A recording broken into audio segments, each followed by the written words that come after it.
My name is Luca von Engelbrechten, and this is the Marlborough Sounds.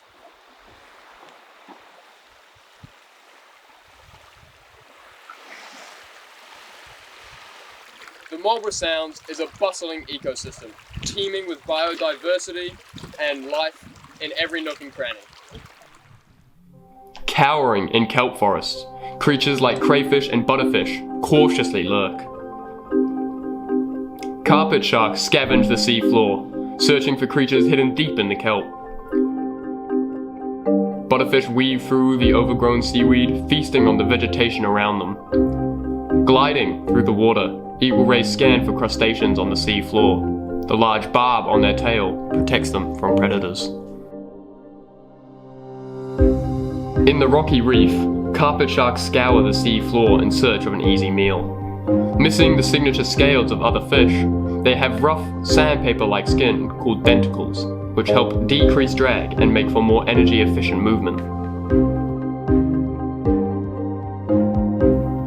Schools of blue cod swarm the reef. This species is only found in New Zealand and are especially common here in Marlborough. Blue cod are known for being greedy and curious creatures. They show little fear and are attracted by shiny objects. Here, large boulders provide shelter for many species such as conger eels, which are nocturnal animals. They hunt at night and retreat into their cave for shelter when the sun rises. Marblefish make their homes in between the boulders on the seabed. Like the butterfish, they feast on plant life. Leatherjackets share their homes. These unusual fish have a large spike on their head to prevent them from being swallowed by predators. The Marlborough Sounds are under threat, not by any manner of Mother Nature's methods, but by mechanical monstrosities of man-made origin.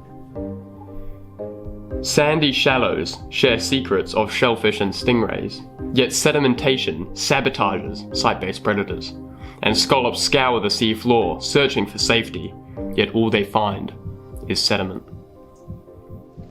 Here we can see the devastation caused by the deforestation. It's leading to landslides all across the coast, which is causing sedimentation to build up in the water.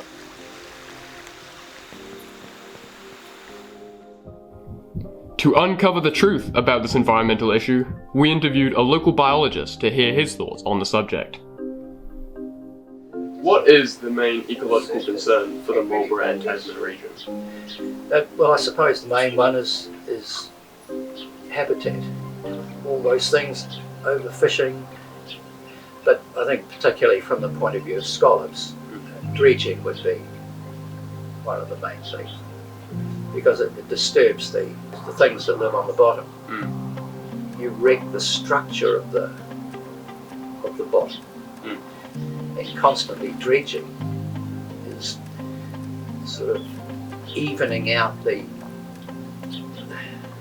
sort of the heterogeneous nature of it, the unstructured sort of ness of it, whether rough bits and smooth bits, and making it all the same. How has the deforestation affected the local ecology of the region? But that does have quite an effect, because of course when you remove the vegetation from hillsides and it rains, especially when it rains a lot of sediment does end up in the streams and into the rivers and into the estuary and then out into the ocean. What has caused the decline in the local scallop population?